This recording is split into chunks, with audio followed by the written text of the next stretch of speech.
At Arizona State University, we're bringing world-class education from our globally acclaimed faculty to you. Earn your degree from the nation's most innovative university. Online. That's a degree better. Learn more at asuonline.asu.edu. Going back to school felt impossible. Then I learned that VA covered tuition, supplies, and a housing allowance. So instead of focusing on my bills, I could focus on my books. Get what you earn. Visit choose.va.gov. Not all veterans are eligible for the type or amount of benefits mentioned here. Life is a workout, and Smoothie King is here to help you power through. Whether you're grinding out bicep curls or muscling the couch across the living room, crushing morning miles, or sprinting through back-to-back meetings, Smoothie King has fuel to help you maximize your workouts, own your recovery, and elevate your game. Give your body the energy, protein, and power it needs with a lineup of delicious smoothies made to help you conquer your goals. Only at Smoothie King.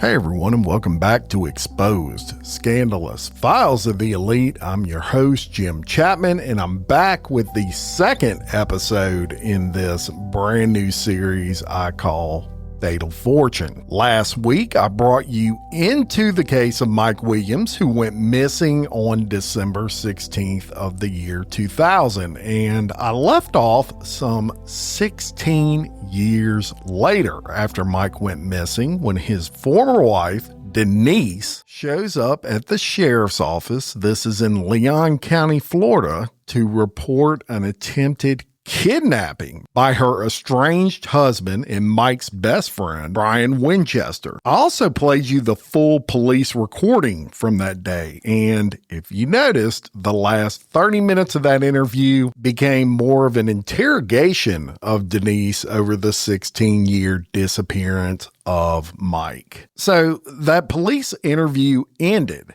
and of course, due to her allegations, police went to speak to and eventually arrested Mike Winchester for these charges of kidnapping, as well as domestic assault and armed robbery. So they pick him up, and it's important to note that he's charged at the time with kidnapping, as I just told you, but it's aggravated kidnapping, which in Florida carries a sentence of 25 years to life. So Brian was up against it. At his bond hearing, things even got worse for him as the judge denied any type of bond. And it was a little while later. Brian had some time to think about it, but a little while later, after being incarcerated awaiting this trial, that Brian went to the police through his attorney. And he said he had some information on the Mike Williams disappearance that he would like to proffer. And for those of you not familiar with what a proffer agreement is, it's an agreement saying that anything that you say to police, you cannot be held accountable for. In addition, as part of his proffer agreement, the state agreed not to seek a life sentence in the kidnapping case that he was being held for. They were still going to prosecute him, but they weren't going to seek the life part of 25 to life. As a matter of fact, he would get less than that. So all told, 20 to 25 years for the kidnapping case and total immunity for anything that he told them in the Mike Williams case. And the state gave him everything he wanted, everything he asked for there. So armed with this complete immunity, Brian told law enforcement that he murdered Mike and that Denise helped him plan these murders. Now, how did he accomplish that murder? What were the details of that? Don't worry. I'm going to get into that. I'll circle back to it. But for now, a couple of points I want to make. First, y'all know I hate plea agreements. I absolutely hate proffer deals. I can't stand them.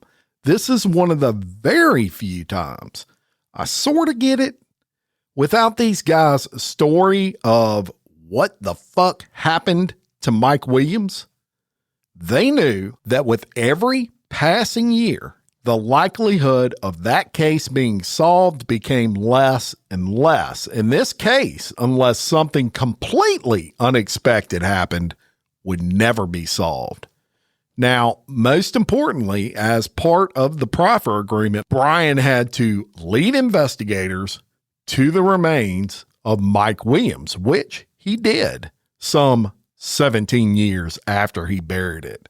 This enabled Mike's mother, at the very least, to be able to give her son she loved so much a proper burial. So police on May 8th of 2018, they go to Florida State University where Denise worked, and they arrest her, and she's charged with first-degree murder, conspiracy to first-degree murder, and accessory after the fact. The 3-page indictment of Denise's case was released shortly after. As a matter of fact, it was just a few days, and I'm going to read it for you quickly. It's just really one page that I'm reading.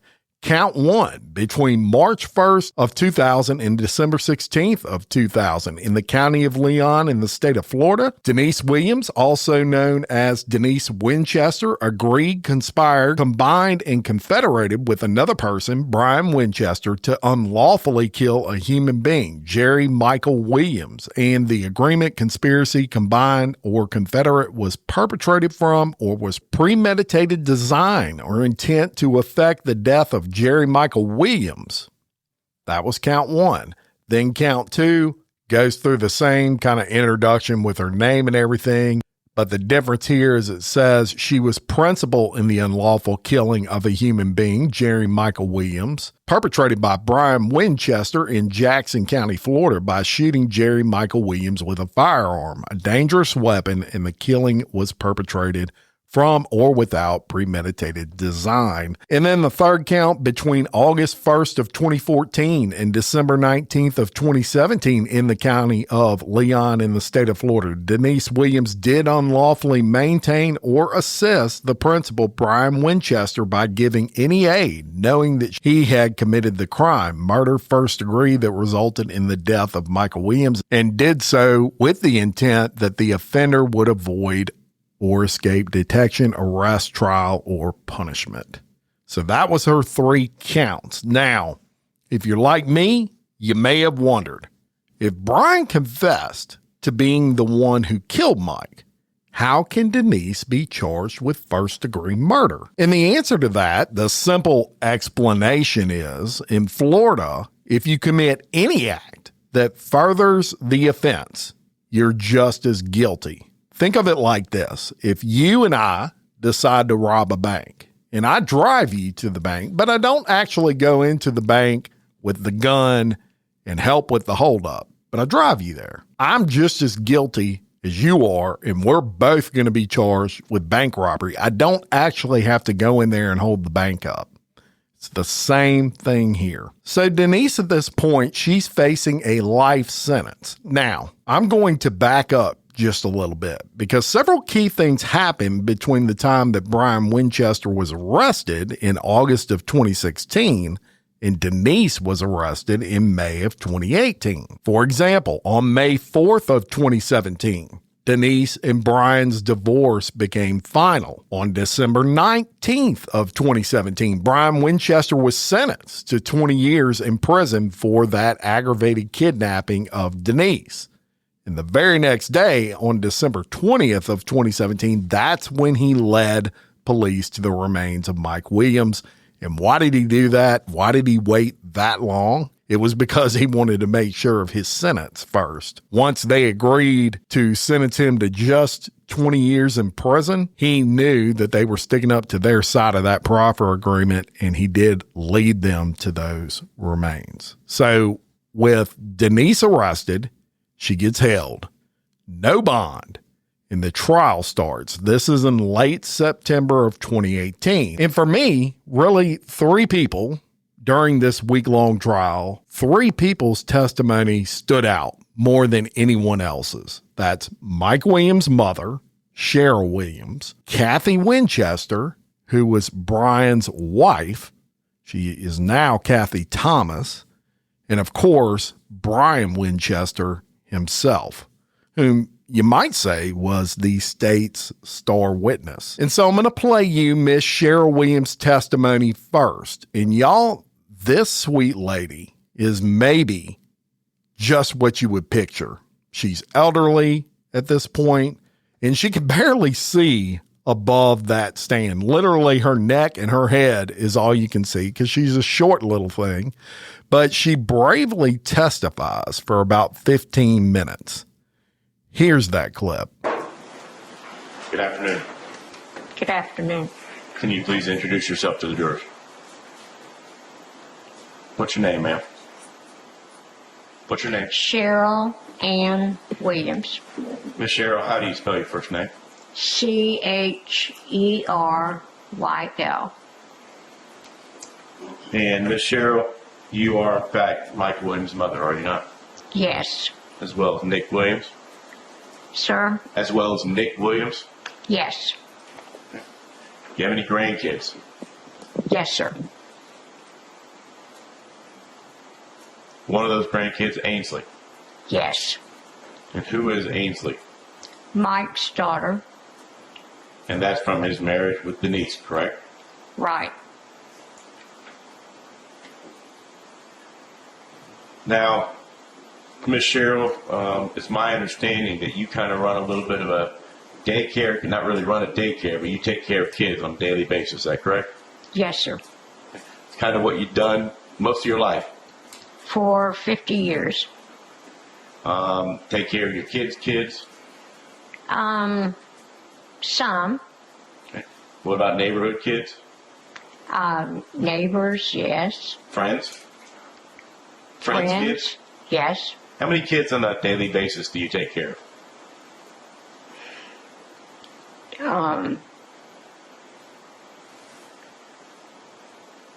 In 50 years, How much on a daily basis? How many kids come up? day-to-day basis, anywhere from 4 to 10 Okay. For 50 years, huh? for 50 years. Seen a lot of kids grow up. Yes, sir. Have you had a chance to see Ainsley grow up? I did not get to keep Ansley in my home daycare. Haven't had a chance to watch her grow up, have you? Sir? You have not had a chance to watch her grow up, have you? No, sir.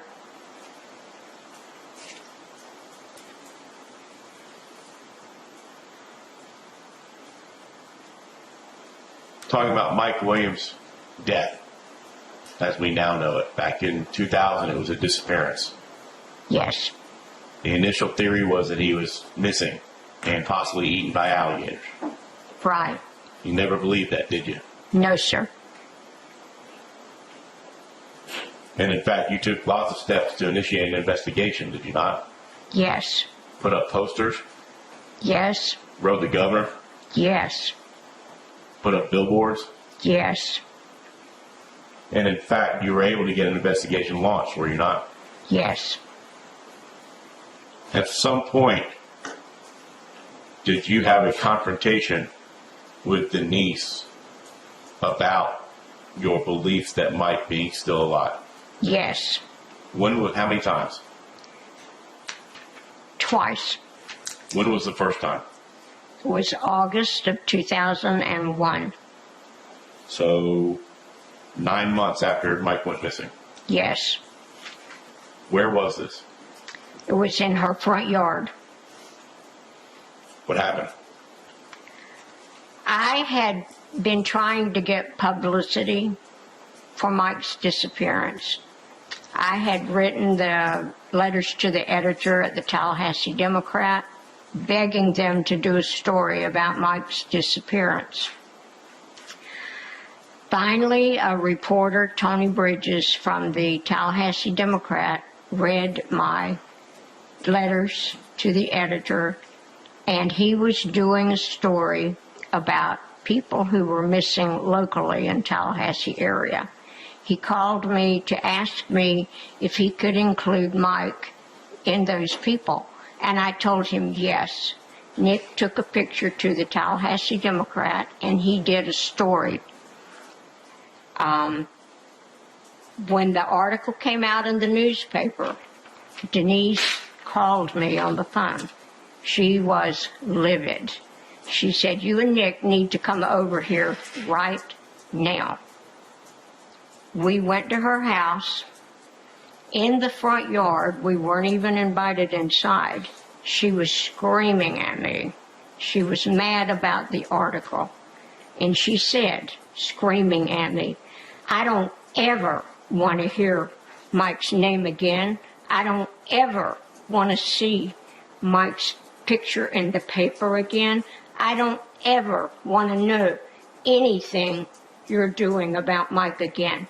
I have to get on with my life.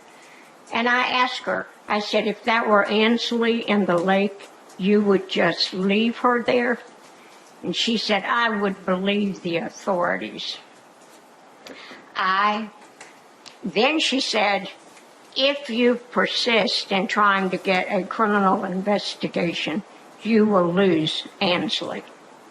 Your granddaughter. My granddaughter. Mike's daughter. Mike's daughter. You said there was a second time.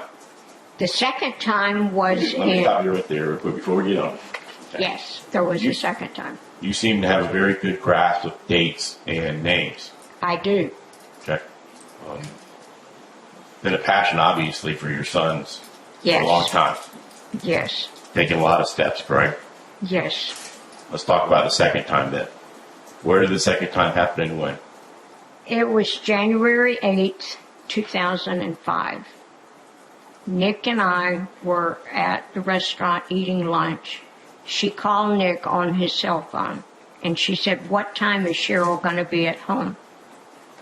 Nick said 2 o'clock. She said, well, I'm coming over.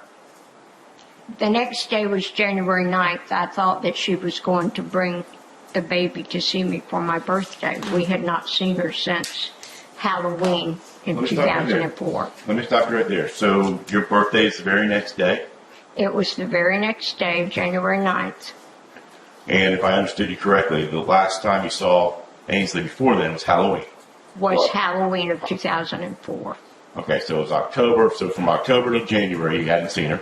Right. Okay, and this is the day before your birthday. It was the day before my birthday, January 8th. Okay, what happened next? Nick and I got home, and Denise came. She knocked on the door. We opened the door, and Brian was with her. Brian being Brian Winchester? Brian Winchester. And I asked her, I said, where's Ansley? Because I thought she was bringing Ansley to see me. And she said, Ansley's taking a nap. Well, we invited her inside, and she sat down at the table across from me. Nick was standing, and Brian had his back to the door. And what did Denise tell you? Denise said, Cheryl, you know that Ansley and I love you, but Brian and I don't like the lies you're telling about us. And I looked at her and I said, Denise, what lies are you talking about? Brian screamed, you shut your mouth and let her talk. Nick got upset and said some not nice things to Brian. And then Denise is crying and she says, Cheryl, if you will just stop this investigation, you can see Ansley again. And I told her, I said, Denise, I can't stop this investigation. I wouldn't if I could. Nick said, Denise, Mike is Mama's son and my brother, and we just want to know what you and Brian did to him. Brian said, Denise, let's go. We're not getting anywhere. And they left. Did you ever see Ainsley again? No. Not at my house.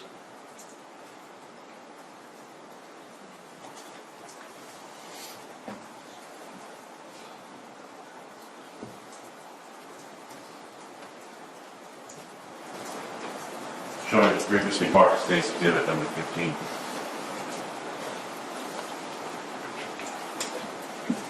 Is that Mike? That's Mike. Brian Moose state's exhibit number 15 is evidence. Hey, objection. No objection. I be admitted. Close the jury, Your Honor. You may. And in fact, that's the photograph you used. Sir? That's the photograph you used in your billboard. Yes. All these years. Yes. No further question. Cross. Please.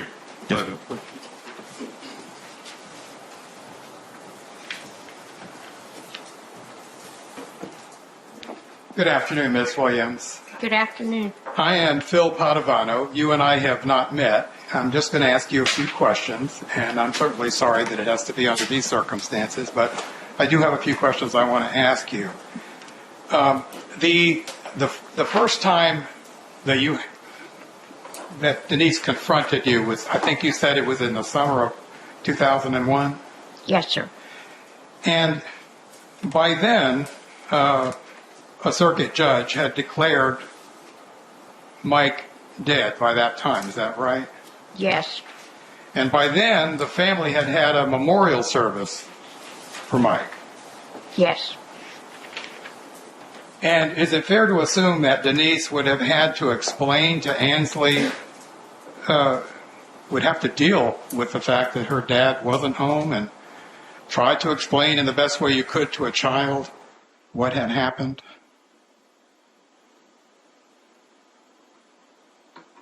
Yes. And do you think it might have been difficult for her to be seeing missing posters and billboards and things such as that? You said she was trying to get past it. Is that what you said? She felt like she had to get past it? She said she had to get on with her life. Okay. And, you know, I hate this term closure, because I think in something like this, there's never any closure. I mean, I don't even like to use the word. But do you know what that means when people say that? Yes, sir.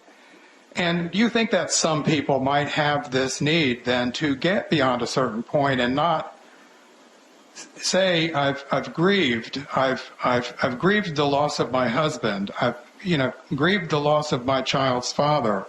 But now I still have to entertain the idea that maybe he's still alive. Do you accept that might be difficult for some people? It might. Okay. And I know you have a different view of it, and I respect that. Believe me, I do. I wanted to ask you about the second occasion, which was much later, I think, wasn't it?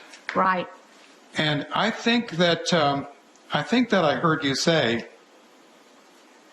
and you correct me if I'm wrong, because I'm not sure how I heard this, but I thought I heard you say that you and Nick said you just wanted to find out what Brian and Denise did to Mike.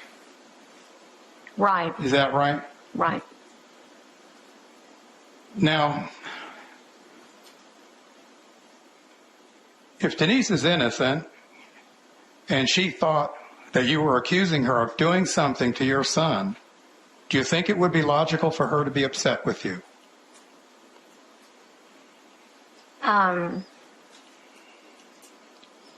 If she were innocent, yes. So this was a reaction that she had that would be consistent with a person who's innocent. Right. Did you ever go to Cheryl's house on at Centennial Oaks after 2001? Go to whose house? I'm sorry. I'm sorry. I used your name. I meant to say Denise Williams. Did you ever go to Denise's house in Centennial Oaks after 2001? Yes. And did you see the pictures of Mike in the house? No. You didn't? No. Okay. Let me ask you a couple of questions now, and these are going to get a little easier. I told the jury on Tuesday that your son was a good father, a good husband, and a good provider. Would you agree with that? Yes. How long had you, what was his relationship like with Denise during the time that they were together? I thought it was good. And you knew Denise for quite a while. I mean, they got married in 1994, right? Right. But you knew her for quite a while before that, right? Right. And did they get along? Yes. And what were your feelings towards Denise during that period of time? I loved her. Thank you. Redirect. Ms. Cheryl, Yes, sir. In December of 2017, you were told that Mike Williams had actually been murdered and his body was found, correct? Yes. You were told before everybody else was told, briefly, and then it hit the news, correct? Sir. You were told before everybody else was, and then it hit the news, correct? Right. How long did it take before Denise called you and said, I'm sorry, I was wrong all these years? She never did. How long did it take before she called you and said, hey, I'm sorry, maybe I need to help you see your granddaughter again? She never did. So from the day that she threatened you to stop the investigation, the day before your birthday, you've never seen your granddaughter? No. No further questions. So how fucking sick are these two sumbitches? Your son's missing, presumed dead, no body. And they not only berate her and Mike's dad screaming in the front of their yard, but they also threaten the only link to Mike she had left, her granddaughter, Ainsley.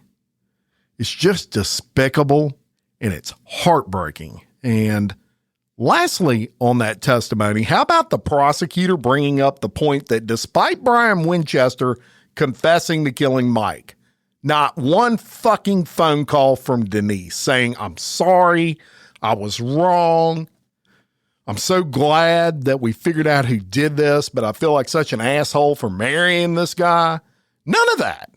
I mean, that right there points to this is not the actions of an innocent individual.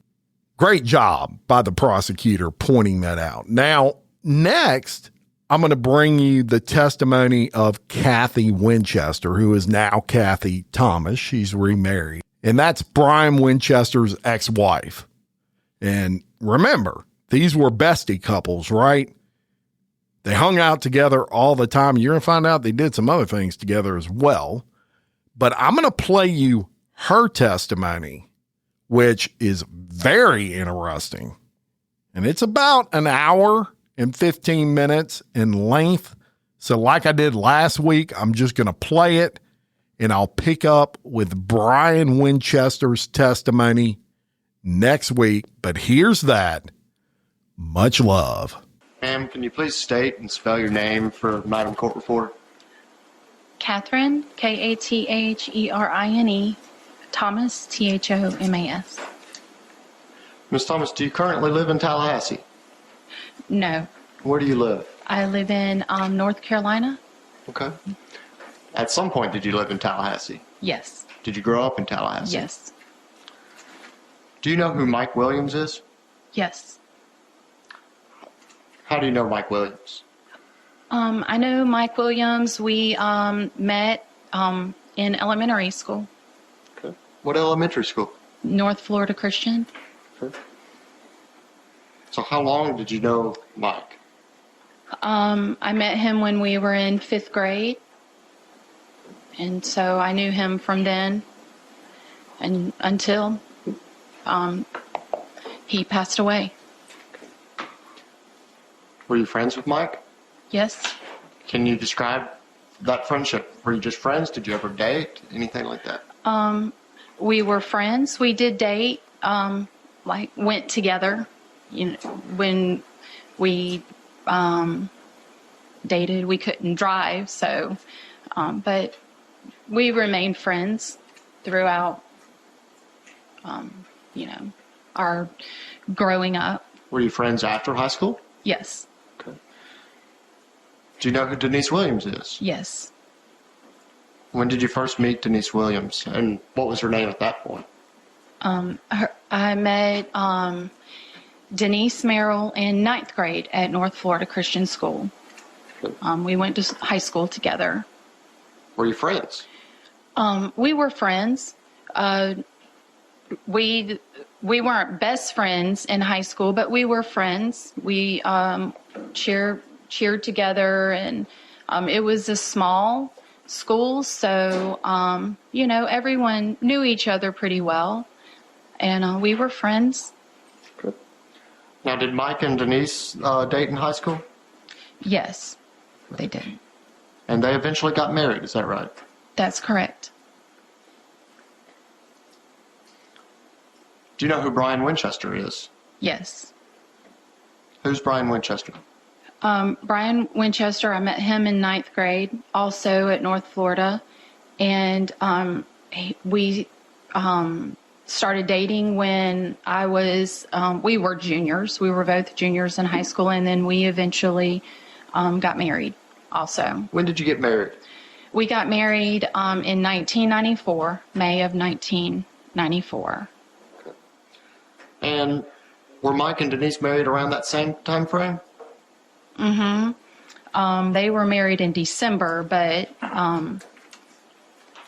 yes, within the same year. Okay. Yeah. Now, did y'all do things together? We did. As couples? Yes, yes. Can you describe some of the things that you did together as couples at that point? Well, we would do things like go out to eat. We would go to movies. The normal, just kind of like, if something, a movie or dinner, just kind of like couple dates type stuff. We double dating with a double dating, right? Yes, and we would do both. Brian and Mike would hunt and fish, and so Denise and I would tag along. We would do those sorts of things. Go to the coast and go on a dove hunt or just things like that. We did couple things like that together.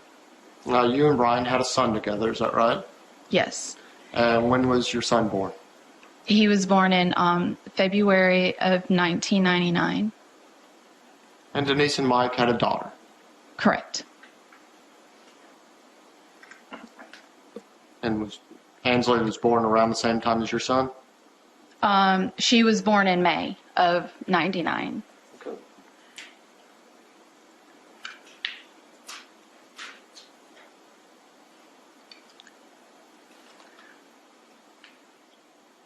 At some point, your marriage to Brian Winchester started to have some problems. Is that fair to say?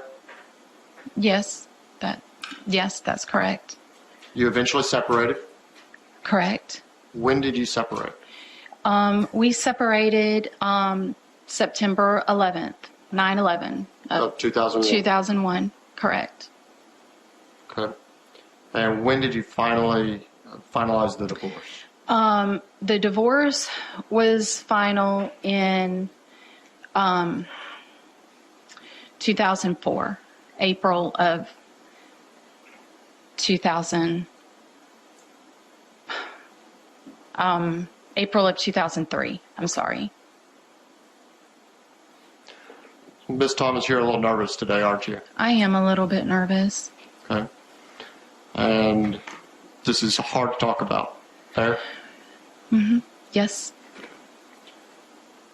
Did you suspect that Brian Winchester, your husband, was having an affair with Denise Williams? I did suspect that. I want to take you back to December of 1999. This is before you're separated. Okay. Right? Did you receive a phone call from the Tallahassee Police Department? Yes. What was that phone call in reference to?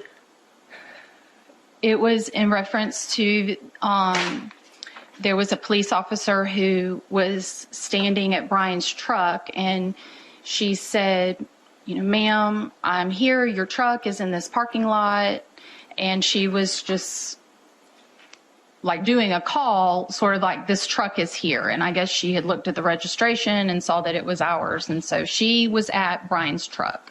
Did she get a description of the truck to you? She did, because and did that match everything down? Yes. I was like, that, it can't be. And she said, well, it has a bumper sticker, this bumper sticker, this bumper sticker, this bumper sticker. And so I was like, well, yes, that is our vehicle. Well, you just said it can't be. Why did this, why couldn't it be Brian's truck? Brian had told me that he was in Arkansas hunting. And so I was confused as to why she was telling me that she was at the truck, because I had been told by Brian that he was in Arkansas with the truck. hunting. Now, were you told the location of the truck? Was it at a church? Yes, it was at a church, Grace Church, or Grace is in the name. I'm not sure the whole. Generally located, was that close to where Denise Williams was living at the time? Yes. Where was Denise Williams living at the time? She was living at on Centennial Oaks Drive. I want to fast forward a little bit. Now I want to talk to you about a trip that you took to Panama City. Do you remember a trip like that? Yes. Who went on that trip? Actually, let's start with this. Who was supposed to go on that trip? It was supposed to be the four of us. It was supposed to be me and Brian and Denise and Mike. What was the purpose of the trip? Why were you going to Panama City? It was supposed to be like a birthday trip. Whose birthday were we celebrating? Denise's 30th birthday. Okay. And so she was born in 1970, is that right? Yes. And so her 30th birthday would have been when? 2000. Okay. Do you know what month we're talking about that the trip was planned? It would have been, spring, March or April. Okay. I don't know how the weekends would have lined up, but Springtime of 2000. correct.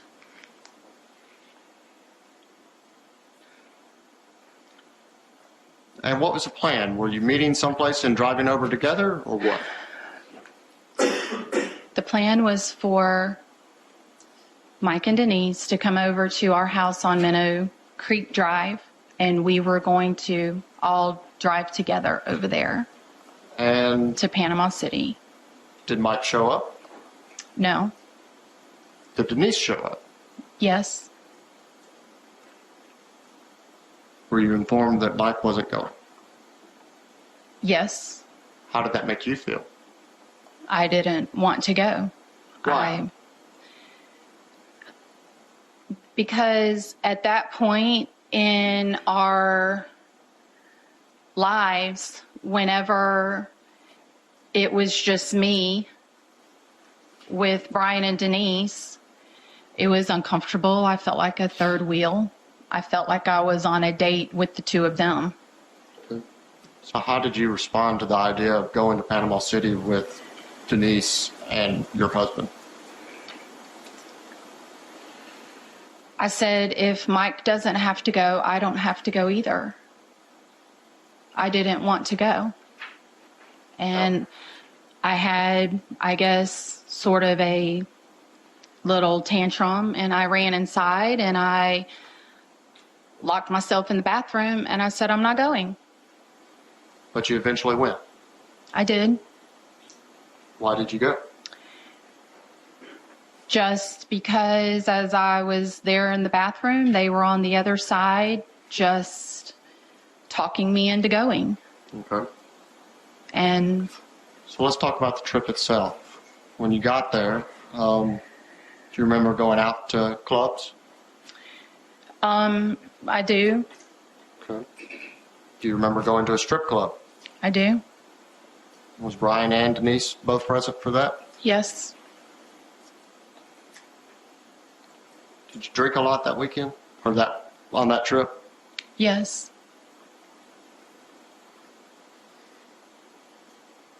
Do you remember having photographs taken of you? I don't remember specifically the moments but when I saw the photograph, I knew what it was. Okay. Who took the picture? Brian did. Do you remember any other details of what happened after those photographs would have been taken? I don't remember specifically a lot about that weekend. Now, at some point, did you find some movie tickets I did. Did that increase your suspicion that Brian was having an affair? Yes, it did. Where did you find the movie tickets? I found them in his wallet. In whose wallet? I found them in Brian's wallet. Okay. I found 2 movie tickets. What was the movie the tickets were for? It was for a movie called The Virgin Suicides. And just to be clear, are these used tickets or tickets that you bought beforehand? They were used tickets, Okay. and I knew I had not gone to see the movie. So it was like That raised your suspicions? yes, it was like, Okay. What does the name Meridian mean to you? Meridian is a name that when we would like go out, it was a name that kind of became a party name for Denise. Okay. Who came up with the name? I cannot remember specifically whose idea it was. She lived on Meridian Road at that time, and we had gone to a concert at the Moon, and at the end of the concert, you could like go up to the band and they would sign a CD or whatever. And that night, you know, she had them, she was like, oh, say to Meridian, you know, so they signed it. I remember them signing it to her. And so it just kind of became. So you've seen Denise use the name Meridian before? Yes. Did you ever find a receipt that referenced the name Meridian? I did. Can you tell the jury where you found that receipt? I had gone into Brian's office, and this is when I was contemplating what my next steps would be as far as moving out. We didn't have bills sent to our house. He would have all of our bills sent to his office. So I had gone to his office one evening, and I was just looking through his desk drawers, just trying to find out information about our financial life. And you came across the receipt? And I came across the receipt. Judge, may I approach the witness? You may.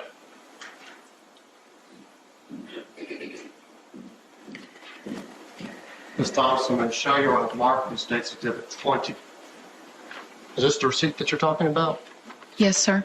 Is that a fair and accurate copy of that receipt? Yes, it is. Judge, I would offer State's Exhibit 20 into evidence at this time. Any objection? A little more foundation on the date of the receipt, Your Honor. Sure, if you like. There's a date on the receipt. What is the date on that? It says 07/28/01. Is that during the time that you just testified to? Yes. Judge, I would offer State's Exhibit 20. Further objection? I didn't hear. No objection. All right, it'll be admitted without objection. Permission to close, Your Honor? You may.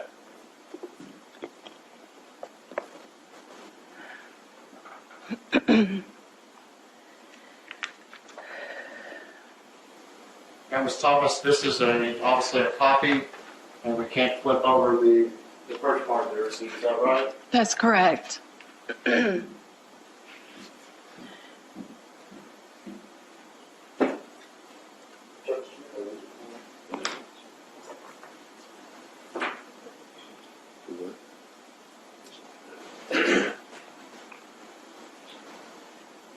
you point out the date of the area that the date's found? Right there. Okay. Where was this receipt from? May I approach the witness, please? I know it's kind of hard to read it. It's from the Gold Center. From, I didn't hear you. The Gold Center. And you were able to actually at one point look at the entire receipt. Is that fair? Yes.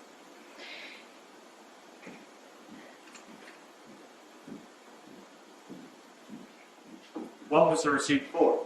It was for a necklace, and it was during the time when it was kind of popular to have a name on a gold name, and it was the name Meridian. It was like a necklace with the name Meridian. So I knew what that was, and that's what the receipt was for one of those necklaces. And that date is the late July of 2001. Correct. That's before you separated from Brian Winchester, is that right? Yes, that's correct.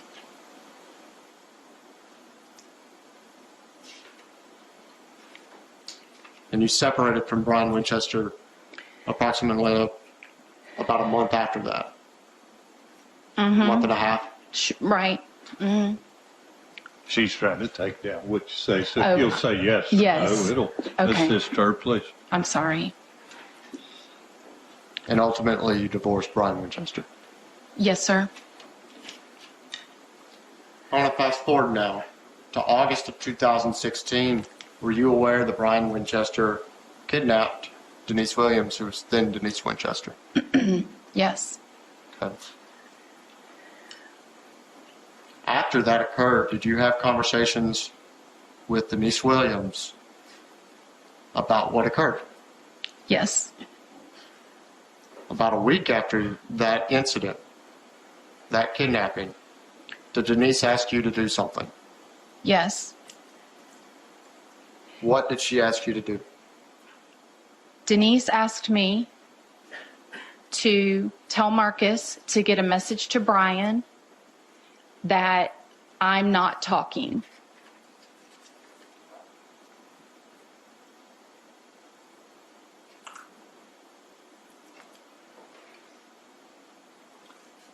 And that was a week approximately after the kidnapping. Yes. Sometime after that, did you start communicating with the Florida Department of Law Enforcement? Yes. Let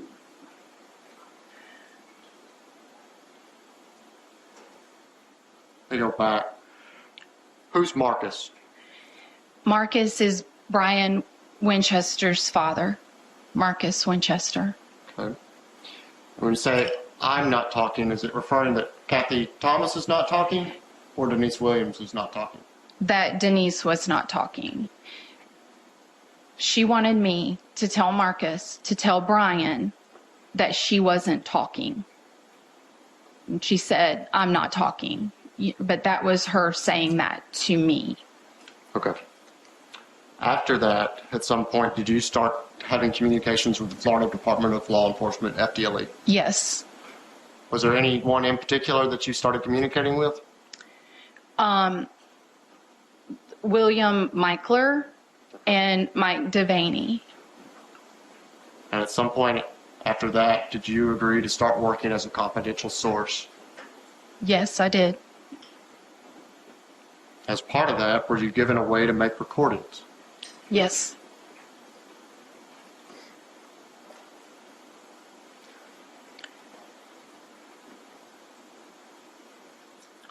After that, did you ever confront Denise about what she asked you to do that week after the kidnapping? Yes, I did. Did you record that conversation? Yes, sir. Judge, may I approach? You might.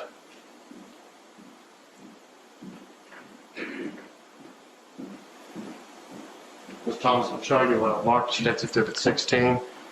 This is a recording. Did you have a chance to review this in our office before your testimony today? Yes. Is that a fair and accurate depiction of the recording that you made? Yes. Judge, I'll offer State's Exhibit 16 into evidence at this time.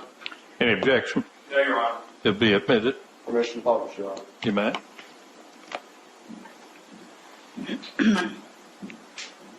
And I'm headed over to my mom's I've got a test tonight, and so I'm going to study and eat over there, and people are going to be coming in and out, so I'm just going to go be over there until tonight. So you're driving back, so does that mean Rex worse, or you were headed back anyway, or? Well, I was headed back anyways, but this way, if Rocky needs to come, he can. Yeah. And you got the... I think we ought to have her identify who's talking so the jury can follow it a little bit better. There's two people on this recording, is that right? Yes. One voice is yours, Yes. and who's the other voice? Denise. Okay.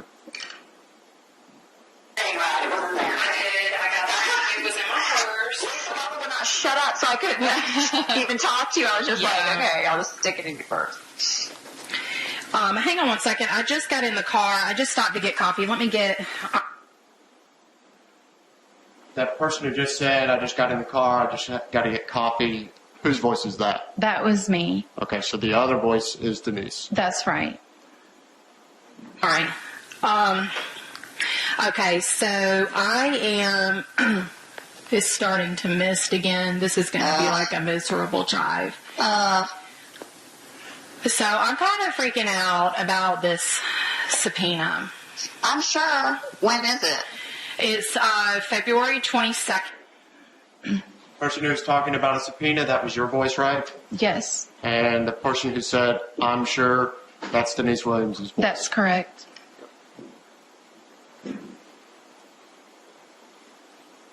When you're talking about a subpoena, what are you talking about?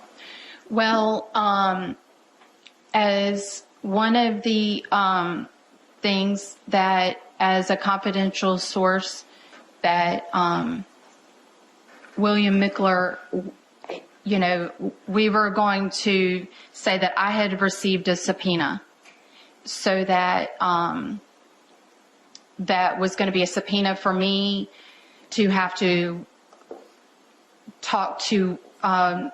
Devaney about, you know, the case. I had received a subpoena from Mike Devaney, and this was all under the that never happened. That never happened. That was part of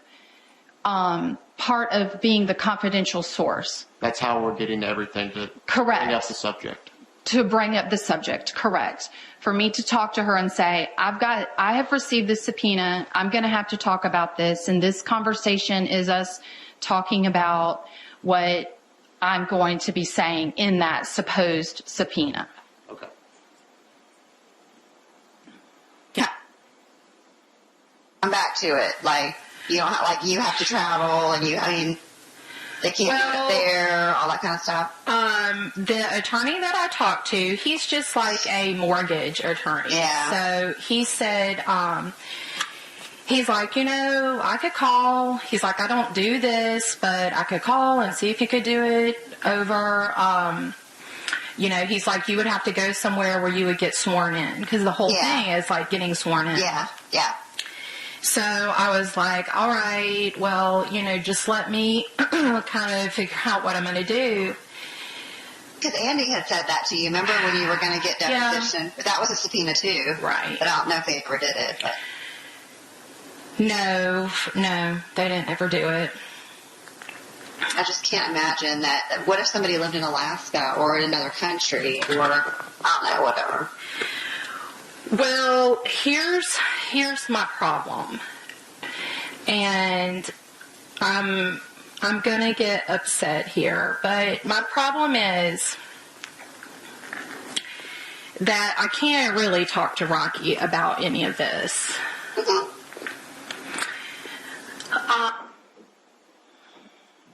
Who's Rocky? He's my husband, my current husband.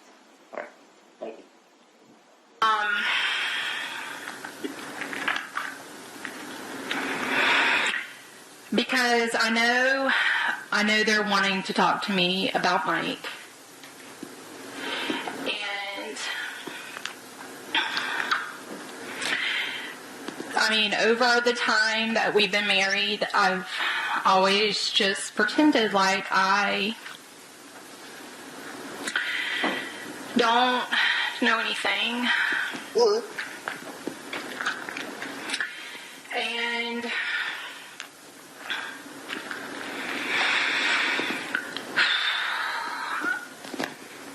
I mean, I do know.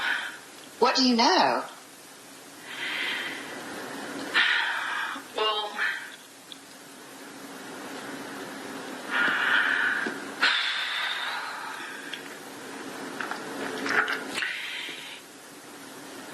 Do you remember back when all of that happened with you and Brian and Chuck in Atlanta? Yeah. Well,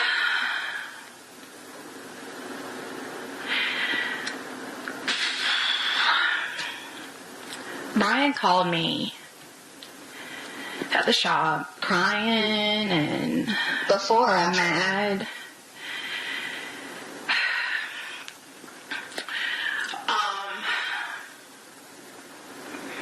Well, I don't know, because I didn't know that all of that had happened until Chuck wrote me a letter. Uh-huh. But Brian had figured out that you were cheating on him with Chuck. And he just told me about Mike. What did he say?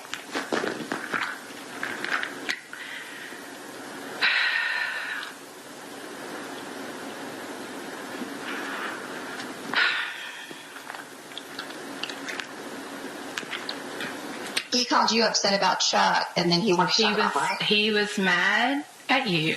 Mm-hmm. And so he told me about what happened to Mike. Well, I would love to know what happened to Mike. You never told me.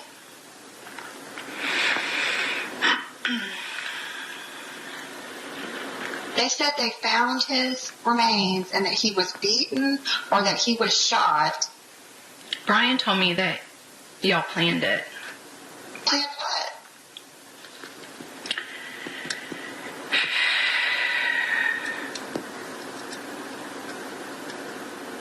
Oh my gosh. And Marcus showed up at the shop later that afternoon, telling me how I would have to take this to my grave, that it would ruin Stafford's life, it would ruin, apparently Brian told Marcus that he had talked to me, and he went on to Marcus went on to tell me how my life would be ruined, how I would never be able to start over, if Stafford's life was ruined,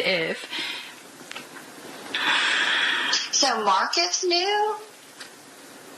And when you said Brian said y'all, you're talking about me and Brian or Marcus or who? You and Brian. And that Marcus is involved? I mean, obviously, if he came and talked to you. Well, it was just the whole, shut down. So, whenever,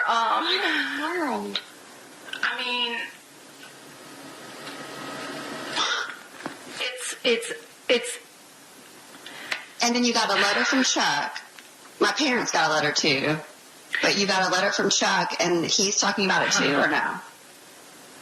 Chuck told me what happened in Atlanta. In Atlanta, okay, yeah. So, here's the deal. Here is the deal. Hang on, somebody's texting me. It's Rocky. Rex is not doing well. Oh. Yeah, that's pretty major, especially with Marcus involved. Well, I know that you know something, Denise, because whenever I was going out to see Marcus, you're like, tell Marcus to tell Brian I'm not talking. Yeah. And I knew what that meant. Well, that's why, because what they've been doing is they've been lying to me and they've been lying to them. And obviously, because you told me the thing about him saying what I wrote in the letter to the judge, which I didn't. And so they're playing everybody against each other. Here's the thing. I don't even care about all that anymore because time has moved on. Mike is in heaven. So here is my problem. Here is my problem is Rocky doesn't know any of this. Rocky doesn't know that I know, and all these years, anytime anything ever came up about Mike, I just sit with my mouth shut. He never would have married me if he had known. This has nothing to do with you. It has everything. I have been lying to him for 15 years. But you're talking about something Chuck happened years later. So then you're saying that years later, Brian told you something, Marcus came to you, so two people came to you to talk to you about this years after it happened. Had you met Rocky then? Yes. I mean, but what that has to do with is two people telling you something. That has nothing to do with you and anything that you did or anything that you didn't do. You know, I mean, it doesn't. And there's nothing you can't tell Rocky. I know that. I'm sure of that. So that's why you were talking about losing your family. I am going to lose my family. If I lie, whenever they ask me, do you know what happened to Mike? If I lie, then now what happens? And then when I go home and Rocky says, why didn't you ever say anything? Like, how do I explain that? How do I explain that I just decided to forget it? He never would have married me. I don't believe that. Because you didn't, it has nothing to do with because I know. He hates lying. Well, I've never lied to him about anything, but every time that anything comes up about Mike, that is a lie. Well, that you didn't tell him what Brian told you, and you didn't tell him what Mark just told you. Right. So again, it's two things that two people told you, but it's not you. It's not he fell in love with you. It's not you. Well, what am I supposed to do when they ask me? I mean, what am I supposed to do? Was he pushing? He was pushing you on the phone about it. Is that what you were saying? Yeah.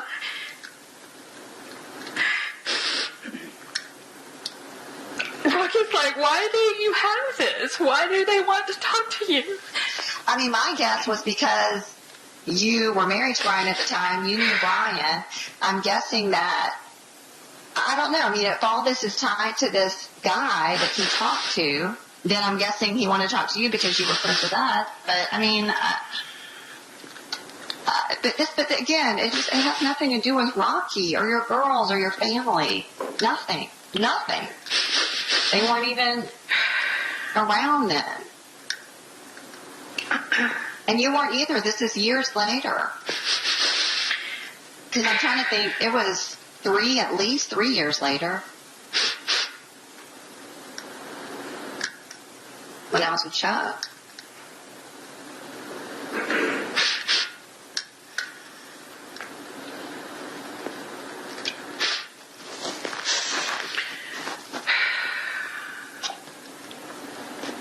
And I mean, Rocky's not gonna,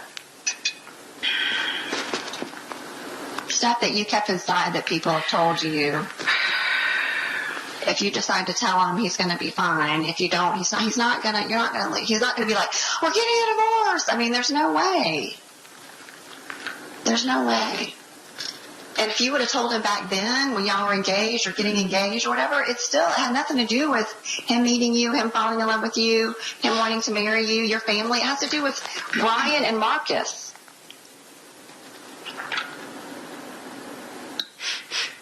You know what I'm saying?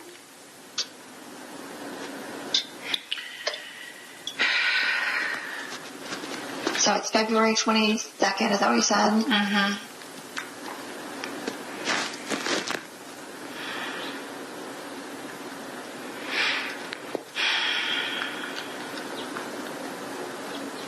And is it a trial? Because it said a witness something. I didn't understand what that term meant. Because I've got subpoenas before for depositions. It's at home. I don't have it with me. It just says that, like, I have to go down to the state attorney's office at 10 o'clock in the morning. The state attorney? Yeah, because I think that's where I have to go to.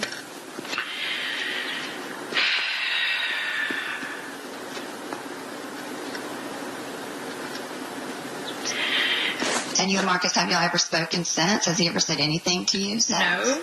It's just been understood that, if I ever said anything, then everything, all the stupid shit we ever did, everybody would know, and everybody would know, and wouldn't that be awful? And, Mike's in a better place, and so,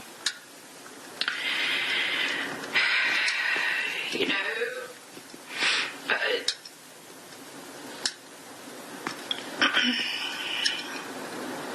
I don't know. I mean, him saying all that to you, again, that's using fear and the unknown to try to control you. I mean, it's typical, Did Denise, I'm just going to ask you this because I've been thinking about it, but not long before Mike called me, and he had found a bunch of money in your wallet. And he said, I think Denise has a boyfriend. He said he found a bunch of money in your wallet, a bunch of cash. Mm-hmm. And he said that you told him something about Deanna, that you told him that Deanna had paid you back for something. And he said that he had asked Deanna, and Deanna said that wasn't true. Yeah. Yeah, I remember all that. But I remember thinking, he knows that Denise and Brian like each other. And I've always thought to myself, if I had said, Mike, I think Brian has a girlfriend, I've always wondered if he would still be here. Why couldn't y'all just get a divorce? I've always known that you and Brian loved each other. Brian told me one time that you were his best friend, and that was just the way it was always going to be.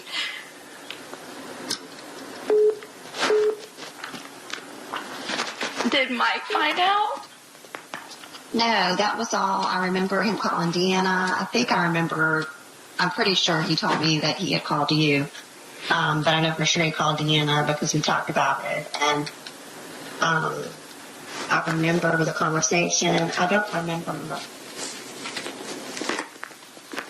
I remember us talking about it. I remember that we were talking about Carol because of the pot and stuff like that. I remember talking about that with him, and I think Carol ended up talking to him because and I don't remember how much money it was. I don't remember. I do remember money, and I do remember a conversation about pot and Carol and Deanna, and I remember that he had talked to Deanna too. So I had to tell her about all that. But, so I do remember that, yeah.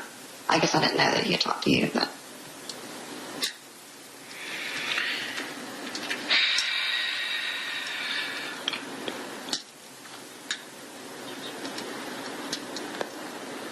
I don't know. I mean, I don't know. I can't do anything I couldn't do anything with the divorce. I couldn't do anything with any of this without talking to an attorney, and mainly I just talk with Becky's husband and then whoever Kristen tells me to talk to.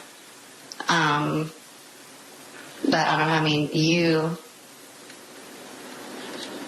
I mean, that's all up to you. And telling Rocky too is up to you. But again, I don't see him. I just see him being like, oh my God. And, I don't see him being like, we're getting a divorce. And surely you don't see that. I do see that because I just know that every year if it comes up and, if there's something in the paper, and then I just know I know he would have said, why didn't you ever tell me? That's how he is, because he is good and honest. He's not like us. He's good. and honest. And he will just say, if you've kept this from me, what else? But if I go to the interview and I'm just like, I don't know anything, Mm-hmm. I mean, what if they catch me lying? And then what happens? I have no idea. I have no idea. I mean, they told me that day that Brian did all that to me. They told me that you've been talking to Brian, he's been saying this, that, or the other. I mean, they told me all kinds of crap. And come to find out, one of the attorneys told me that they went in there to talk to him because they had found him, and they went in there to talk to him, and that Jansen was already there, and he didn't say one word.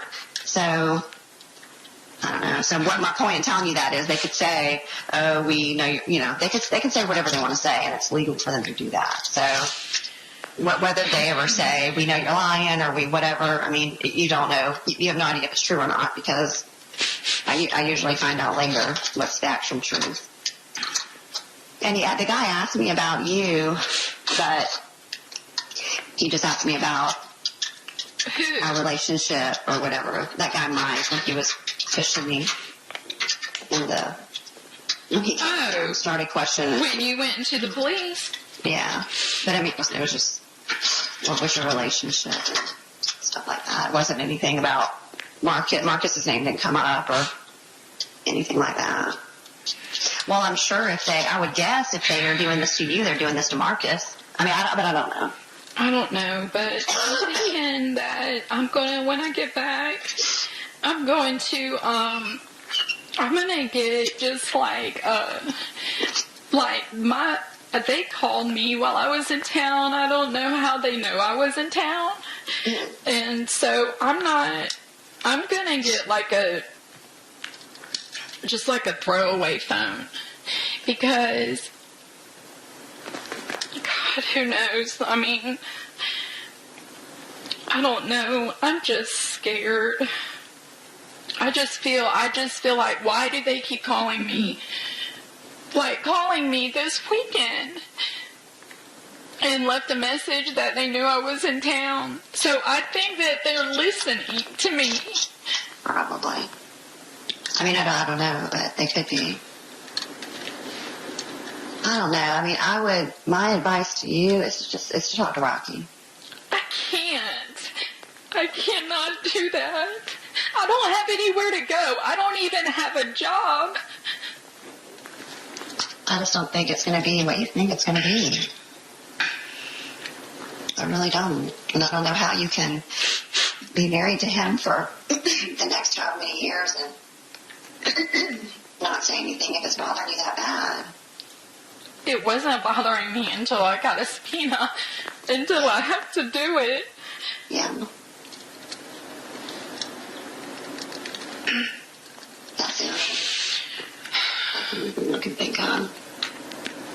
But I think he would, then it could be him helping you, you know. I mean, I don't think that he would be like, goodbye. It is starting to rain hard. I'm going to have to go for some. I'm going to have to go. But after hearing all this, that's what I think. And I think that you're wrong. I think you're right about him being a kind, good person. And I think that these are things that people told you years after Mike died. I don't think he's going to be like, we're getting divorced and never talking to you again. I really don't. But you know better. But I just don't.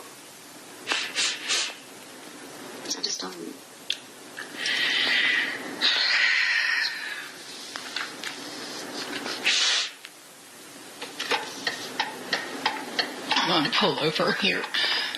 Be careful. All right. Yeah, I got to go. Okay. All right. Be careful. Bye.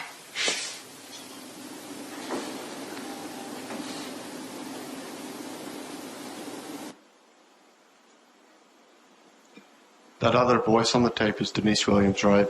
Yes. Do you see Denise Williams in the courtroom today? Yes, I do. Can you point her out and identify an article of clothing that she's wearing?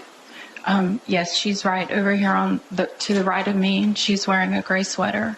Had the record reflect that the witnesses identified the defendant, Denise Williams. Nothing further. Cross.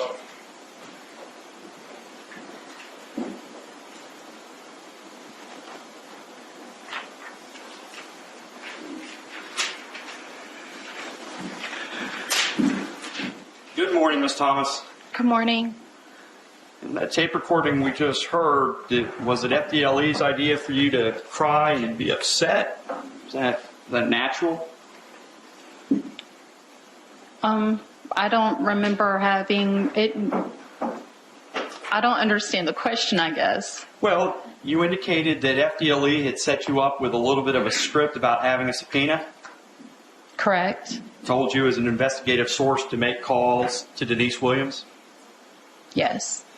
During this course of time that you were doing that, how many times did you talk with Denise Williams on the phone prior to recording that particular call?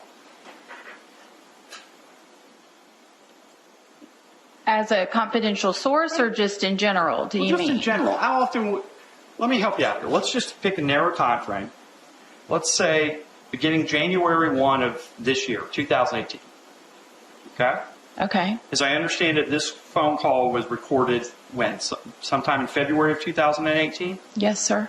Okay, so let's just begin with January 1. How many times do you think you would have spoken with Denise Williams on the telephone prior to this recorded call? Probably every day. Would you also have texted back and forth? Yes. You talk about the same types of things that you talk about, your husbands, getting coffee, driving? Yes. How many times did you record all of those conversations? I cannot remember specifically how many I recorded. But it was more than one? Yes, sir. And you sent all of those recordings to the Florida Department of Law Enforcement?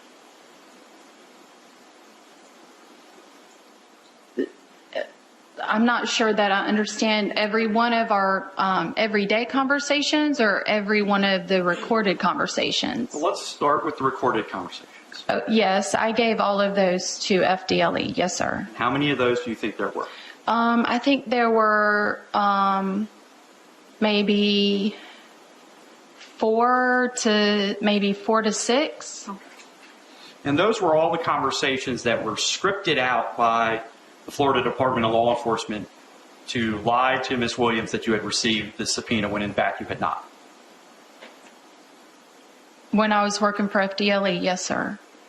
So it would be fair to say when you were making these calls with Ms. Williams while working for FDLE, you were at least lying in part about what was actually going on. Yes.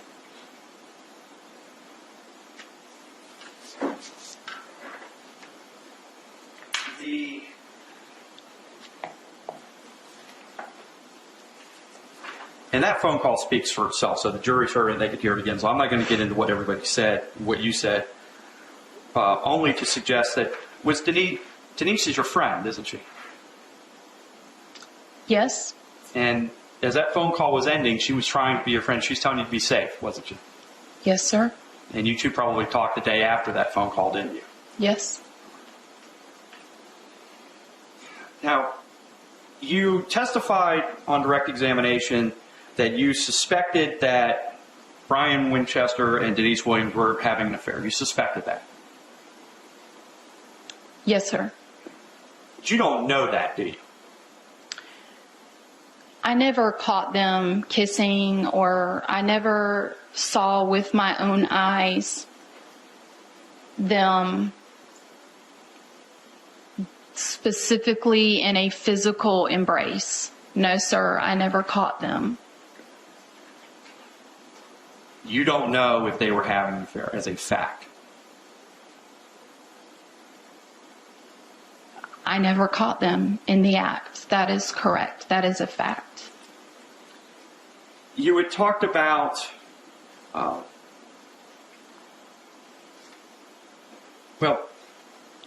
Brian was a selfish husband, wasn't he? Yes, he was. And you were having a troubled relationship with Brian Winchester well before your separation in September of 2001, correct? Yes, sir. And isn't it fair to say that in 2000 you were basically sleeping in a different room from Mr. Winchester? Yes, sir, that's fair to say. You were either sleeping in Stafford's room or you were sleeping on the couch, remember that? Yes. You had mentioned earlier that you had some suspicions about Brian. Do you know who Angela Stafford is? I do know who she is. Did you ever learn that Angela Stafford and your then husband Brian Winchester had gone out to Clayman Plaza after Denise's baby shower? Can you repeat that, please? Did you know that, do you remember when Denise had her baby shower? Free and stuff. I'm sure I was there. I'm not at whose house was it at? I think she may have had a couple. Do you ever recall having or attending a baby shower for Miss Williams at the home on Centennial Oaks?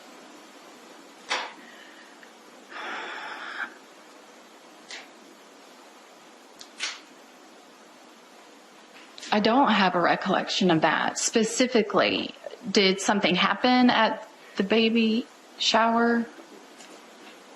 Ma'am. He'll ask you another question this time. Okay. So you don't know if your then husband was out seeing or going out to clubs with other women other than your circle of friends? You don't. I had not caught him doing that either. I mean, I can't say because I don't know. I don't want to say he wasn't because I don't know, but I can't say that he was either. Well, Ms. Thomas, we're here in a felony trial. My client's on trial. You've testified during direct examination. You've answered the government's questions. I'm trying to figure out what you know and what you're guessing. Answer a question, Mr. Wyatt. Do you know that the witness has avoided your question? Ask a question. Right. Do you know for a fact whether or not Brian Winchester was cheating on you when you were married to him? No.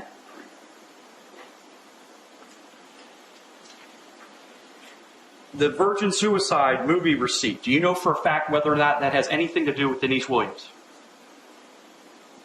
Brian told me that he took Denise to the movie. Do you think that going to the movie has anything to do or proves in any way they were having an affair?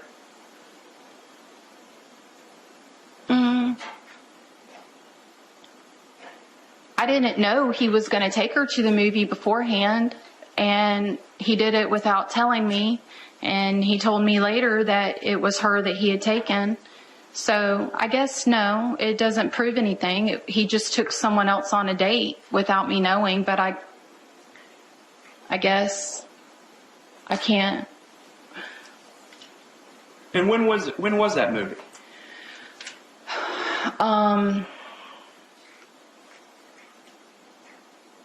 To be honest, I would have to Google to see when it came out. I don't remember.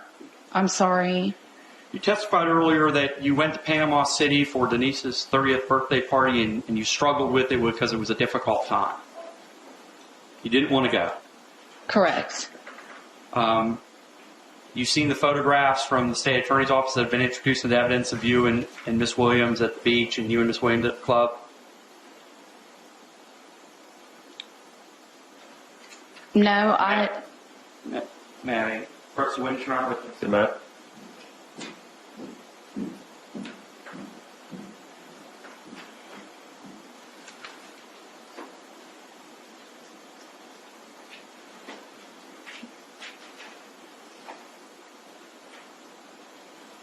Thomas, I'm going to show you what's been introduced into evidence, the State's Exhibit 17, positive exhibit. Several photographs. Please review these. Please do not answer or say anything until you've had opportunity to review this.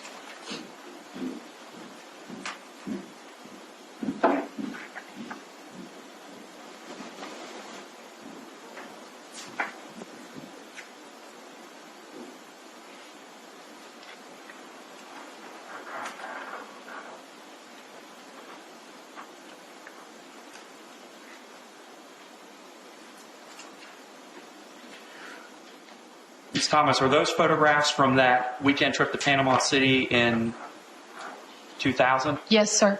And those pictures accurately depict you in those photographs? Yes, sir. And is that you and Miss Williams smiling and staying next to each other in a bikini? Yes, sir. That depict you and Miss Williams smiling out at nightclubs? Yes, sir. That depict you and Miss Williams essentially just having a good time as two friends? Yes, sir. Now, first round. You bet.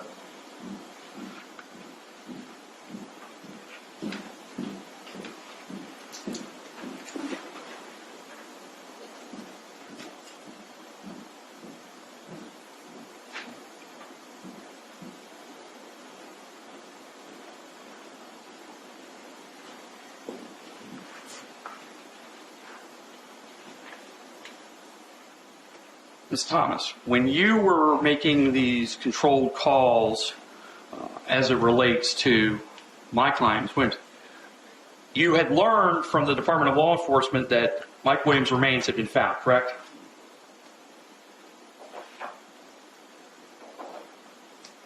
No, sir. I didn't know that at the time of the controlled calls.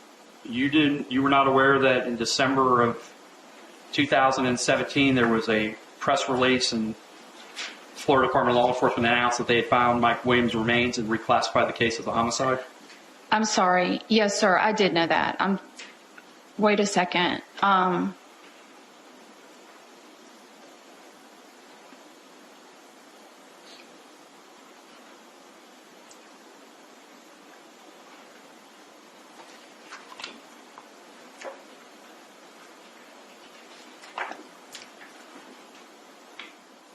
Can you tell me the date of when the press conference was? Ma'am, unfortunately, Okay. let me try another question that might help. It's not I'm trying to be evasive. It's not my. I'm sorry. I'm not trying to be evasive either, but I'm just trying. Did you learn? All right. You have a son by Brian Winchester, correct? Yes. And that means you have a connection to Marcus Winchester because that is your son's grandfather. Yes, sir. You are aware that your former husband and the father of your son kidnapped Denise Williams at gunpoint on August 5th, 2016, correct? Yes, sir. You know that. Yes. And you know that from not only your own personal experience, but you also spoke with Denise Williams that day, correct? Yes, sir. And you have spoken with Denise Williams constantly or fairly continuously after August 5th of 2016, correct? Yes, sir. Okay. And these could be almost considered daily phone calls or text messages. Yes, sir. So you would have known in August of 2016 that your former husband was in jail and was facing felony charges. I knew he was in jail, yes. And you also knew, and I believe it's referenced on your phone call, you also knew that Special Agent Mike Devaney had spoken with Denise Williams at the Leon County Sheriff's Office when she was there to talk about her kidnapping. You recall that? I do recall that, but she did tell me that there was someone there, but not right away. Did you later, in your communications with Ms. Williams, become aware that the FDLE agent she spoke to on August 5th, 2016 was Agent Mike Devaney? Yes. And you learned about this shortly after, or did it take time before you and her discussed specifically Agent Devaney? It took some time before we discussed him. But it became some point in your communication that you and she could identify who these people were. No, we never really had. We just knew the one, Mike Devaney. And isn't it true that she told you she did not have a good relationship or positive feeling about Mr. Devaney after the way she was questioned on August 5th? She said he was mean to her. Okay. She said some other things too, probably over the course. She might have. I mainly remember her saying that he was mean to her. And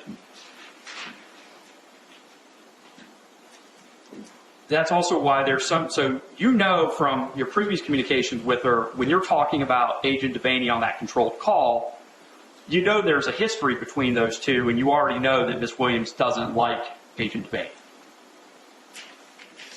Correct.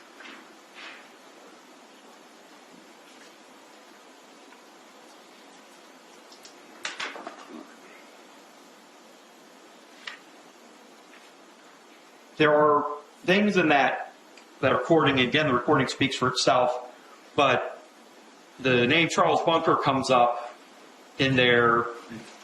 Whole confusing stuff about Charles Bunker, but who is Charles Bunker?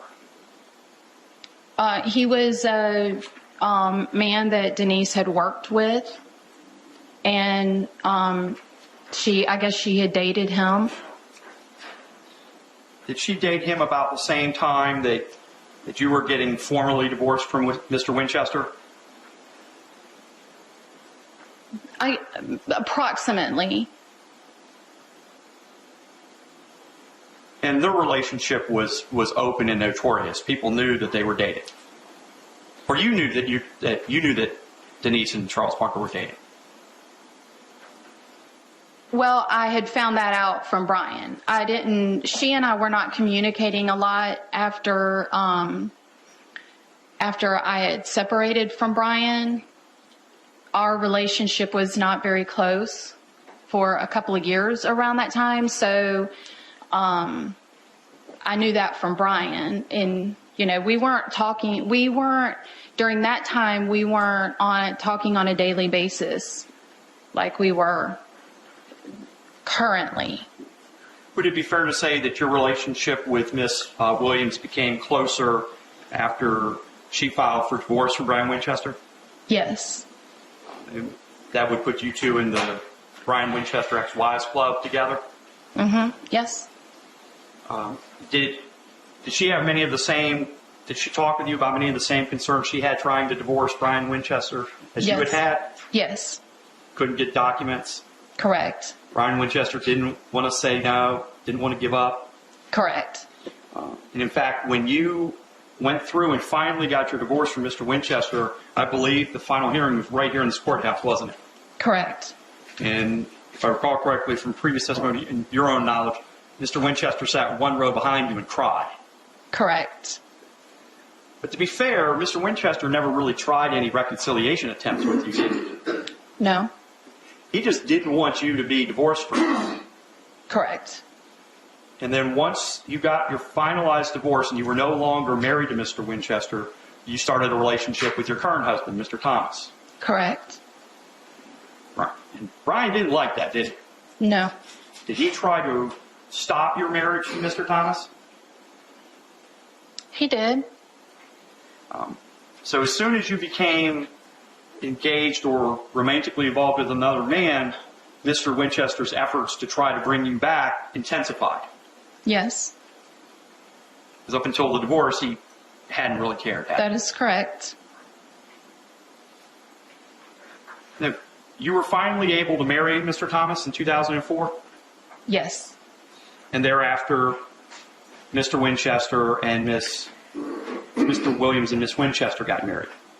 2005, correct? I think that, yes, I believe it was around 2005.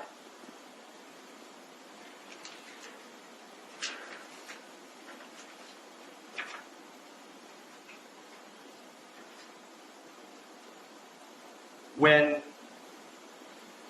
the relationship with you and Miss Williams, that tended to get better after that marriage because Miss Williams was now essentially your son's stepmother, correct? That's right. And you had more communication now and more contact with Miss Williams because this is before the ex-wives club, correct? Correct. Now you're just in the co-parenting club. Correct.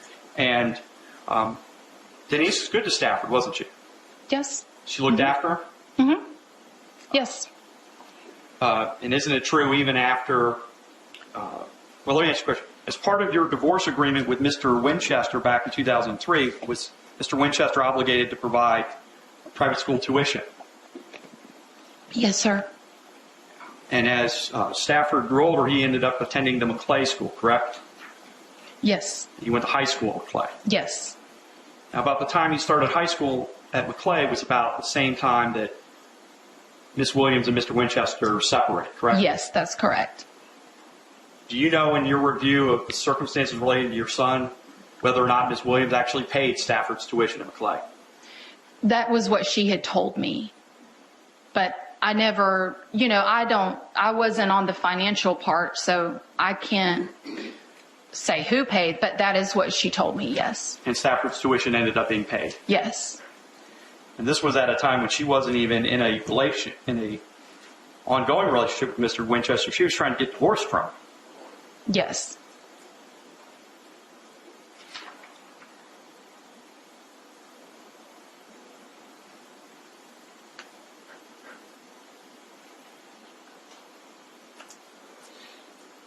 Finally, when you were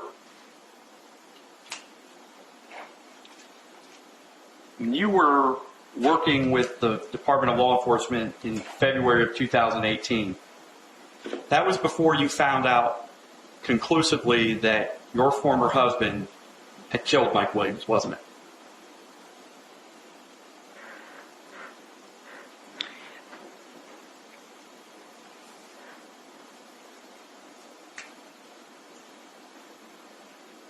May I just kind of present a timeline how I'm remembering it, though I can't remember the verbatim dates? There was the kidnapping, and I started working with FDLE around the time that Brian was sentenced, after his sentencing.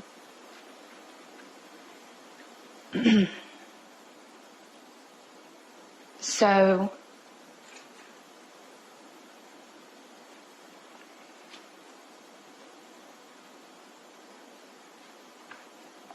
yes, that's correct. I'm sorry it took me a minute, but yes, at the time that I recorded the phone calls,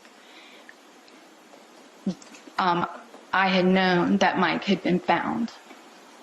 Well, let me try to back up a little bit, because I'm asking more, not necessarily when Mike was found, I'm asking when you found out that Brian was the man who in fact killed Mike Williams. I found that out on the day that the press conference happened. Because should I keep going? I'm sorry. All right, I'm going to try to lead it a little bit better. Okay. To help you out a little bit. There was a press conference in December of 2017. Mr. Fuchs was there along with FDLE agents. Do you recall that press conference? Yes, sir. And at that press conference, it was announced that Mike Williams' remains had been discovered. You remember that? Yes, sir. But it did not say at that press conference who killed Mike Williams, did it? No, sir. You're right. I'm sorry. All right. After the press conference, you worked with FDLE in February of 2018.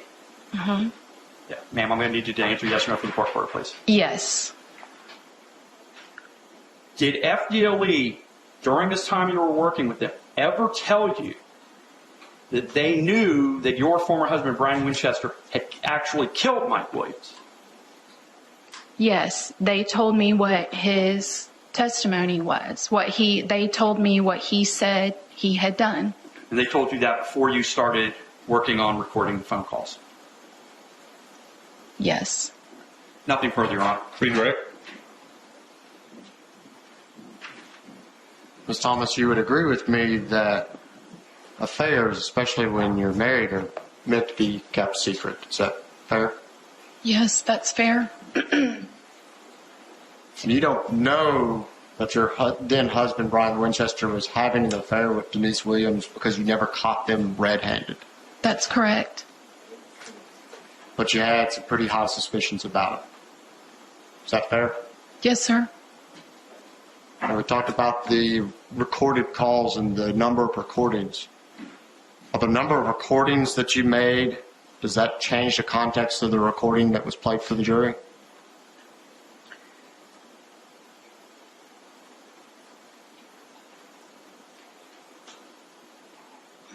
the call that was played for the jury, does that change based on how many other recordings that you made with Miss? No, that was the recording. The day-to-day calls where you just called and you were talking to your friend about day-to-day life, do those change the content or the context of the recording that the jury heard today? No, they don't. Whether you were working off of a script or not, does that change the context or the content of the call that the jury heard today? No. Nothing further. Hey, Jerry, I have a question of this witness. All right, write your question down, please. We got a sidebar.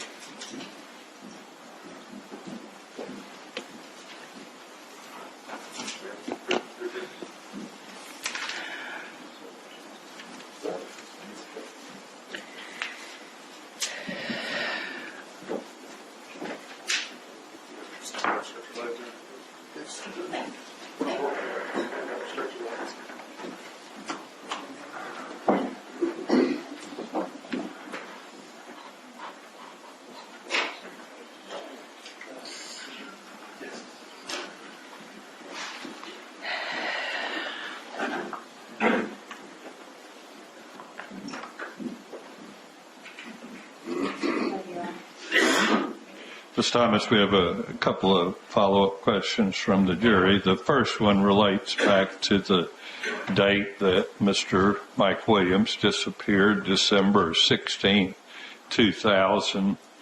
Do you have any recollection from that time frame that stuck out to you concerning either Miss Williams or Mr. Winchester's behavior or interaction?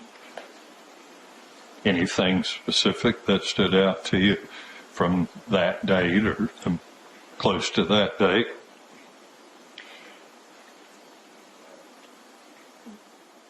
Any behavior that I saw between the two of them? Or individually? Or individually. I can't recall any specific action. And should I say just that day specifically? I think that's what the jury was asking about. Do you remember what happened? I don't have any specific on that day. I did not see Denise. I had a phone call from her telling me it was around lunchtime. She was telling me she was looking for him. And Brian, so I did not see her on that day. Brian, he came late to our family Christmas party. He, in my mind, in the moments on that day, I was wrapping Christmas presents, and the plan was that he would get back from hunting and we would leave and go together to my family Christmas party in Cairo, Georgia. And around 2:00, I just left with Stafford because we were supposed to be there at 3. And Brian showed up later. He showed up after we had opened presents and everything like that. And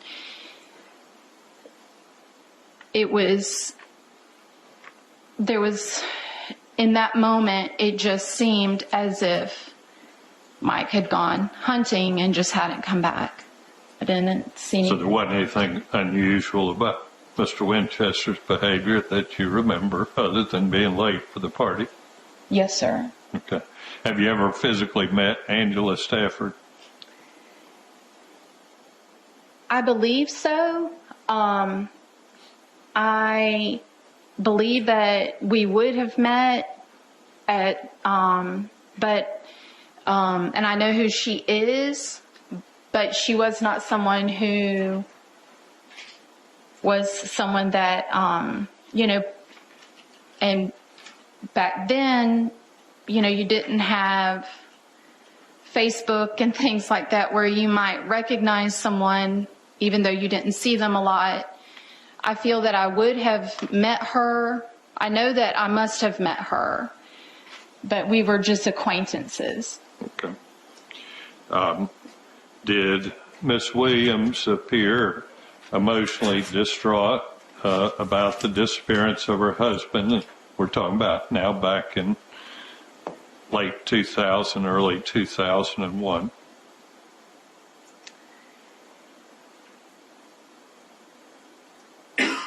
She did not